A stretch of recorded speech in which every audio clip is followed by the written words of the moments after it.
Well, we are working our way through the McDowell book right now. We're going to look at two chapters in this lecture, only two, and they are chapters 4 and 5, uh, in which in which we have kind of a similar theme.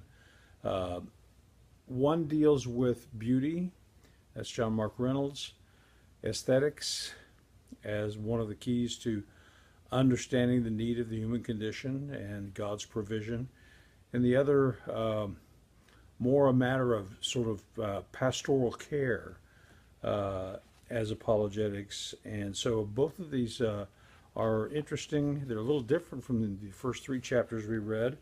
Not a lot of statistics or things like that, but just um, a real statement about interpersonal relationships and aesthetics. And so let's jump into this here. John Mark Reynolds is really a philosopher's philosopher. I had lunch with him a few years ago in Louisville, Kentucky. It was a very nice conversation. He's the kind of guy you would not expect to be a philosopher if you just met him and went out for coffee or had lunch with him and didn't know who he was.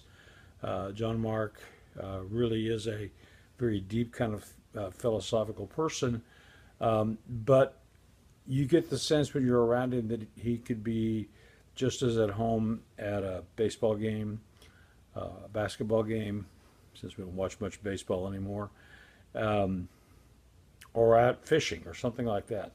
But he really is a philosopher. And there's something else that's interesting about John Mark, and that is that about 10 years ago or so, he left the evangelical community, left the evangelical church he was a member of, and became Greek Orthodox, which is kind of interesting. I want to say it's odd. I don't think it's all that odd. Over the years as a professor, I have taught at Baptist schools, taught at North Greenville College, taught at Dallas Baptist University for a while as an adjunct professor, and then 15 years at Southern Baptist Seminary. And of course, I'm a very committed Baptist. I haven't talked about that a lot in these lectures because I don't presume that everybody who is taking this course is a Baptist. You don't certainly have to be, though we would love to have you.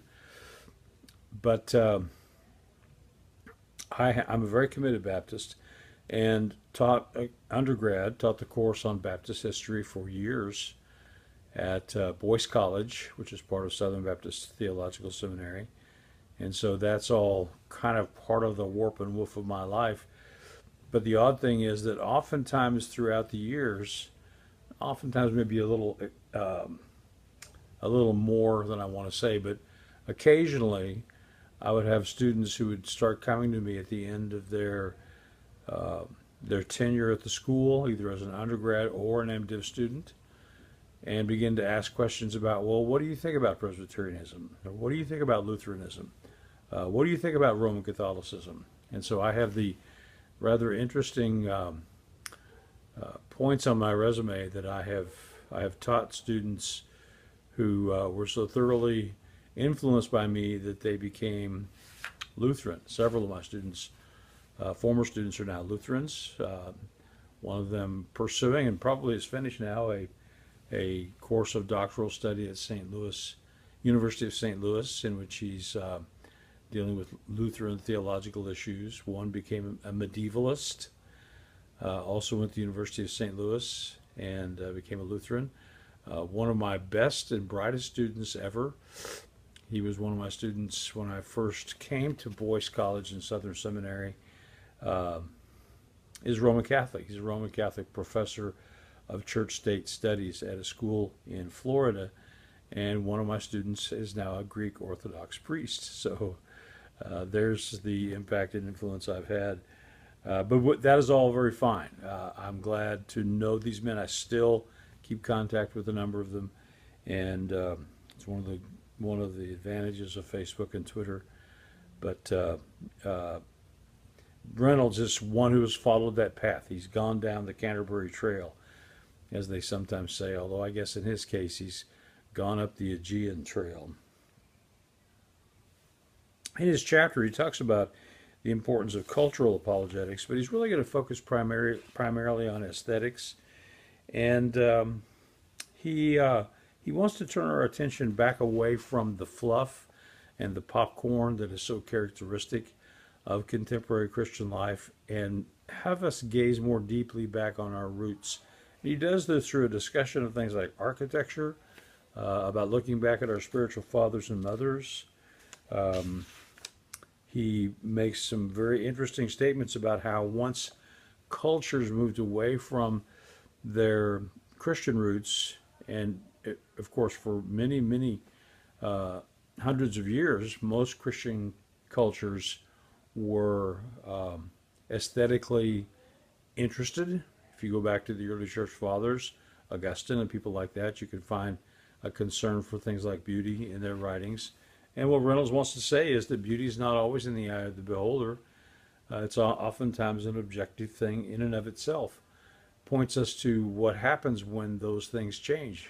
Russia, he mentions having recently been in Russia and worshipped at the church where the royal family had been members back at the time of the Bolshevik Revolution.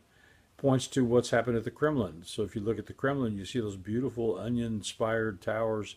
Those were Greek Orthodox Church, or Russian Orthodox Church and seminary at one time. But he said in so many places the secular Soviets tore down beautiful buildings and put up ugly gray apartments in their place.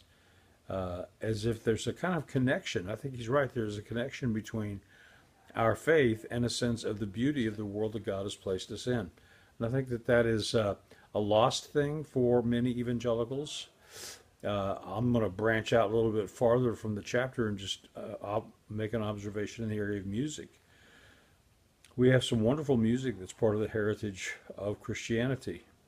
Johann Sebastian Bach, certainly Mozart, number of other classical and Baroque people who had made a contribution to music. We go back to the Reformation. We have the hymns of Martin Luther. The post-Reformation period, the hymns of Lutheran scholars like Johann Gerhard and others. And then we came into the 19th century and things shifted to a large degree. By the end of the 19th century, we have a lot of gospel music, songs like Count Your Blessings and Kneel at the Cross and Down at the Cross and things like that. And those are very much a part of my heritage because I grew up in churches that sang those songs. But I think to some degree they've begun to lose their appeal. I've kind of counted my blessings with that song more times than I care to think about. But what's been most arresting to me, or most telling to me, is that the chorus music, the contemporary Christian music that we sang when I was a young man in college, a long time ago, about 40 years ago and less, we don't sing those songs anymore. Why? I think one of the reasons is that they had a sort of a cultural appeal for a short time, and then they faded off. And my sense is that the same thing will probably happen with a lot of the contemporary Christian music that we sing today.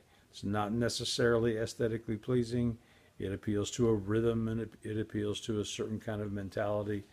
But we'll be on to something else in another 10 years, and you'll be able to come visit me in the nursing home and tell me whether or not my prediction was accurate, that we've moved on away from those things. But there's still a cultural and aesthetic appeal when we go back to A Mighty Fortress Is Our God, or one of those great hymns that came from the writings of Johann Sebastian Bach and John Wesley, or Charles Wesley, I should say, and others. So I commend this to you because I think he's onto something here, that there is something apologetically that we need to recapture when it comes to aesthetics. Chapter 5, Human Apologetic, Tilling the Soil. He gives a sort of subtitle after about 2 pages into the chapter, in which he says, I want to call this Humanitarian Apologetics. This is Dale Fincher. And he has apparently put together a apologetic ministry, he and his wife, Soulation, which is kind of interesting. Solution and soul combined together. Solution points to the apologetic side of it, and the soul points to the fact that we, in the course of doing apologetics, need to have a pastoral ministry to people. And that's not antithetical to some of the stuff said earlier. Josh McDowell's chapter deals with that to some degree. But he talks about the importance of building relationships of love and affection, and that just doing apologetics without that is futile. He talks about asking questions and letting people share their own impressions about things. There's a very interesting little story on page 89 about the young man who was at Kathleen Norris' teaching session, and he wrote a poem called My First Dad. And you read that whole story, and it's very heart-wrenching, but it tells you where people are. And I have lectured in churches on apologetics, and I've gone to churches and dealt with biblical exposition and other sorts of things like that, and found people who needed to hear that, but they needed more than that. They needed to know that someone really cared about them, and that what this person was talking about had some personal relevance for them in their lives, not just so that they could put together a sort of argumentative defense of the Christian faith, but so that they could be healed. And I think apologetics is, to a certain degree, about that. It's about the tilling of the soul. It's about the healing of the soul. So I commend Sean for including these two chapters, because they're not the sort of thing you'd normally run across in a book on apologetics.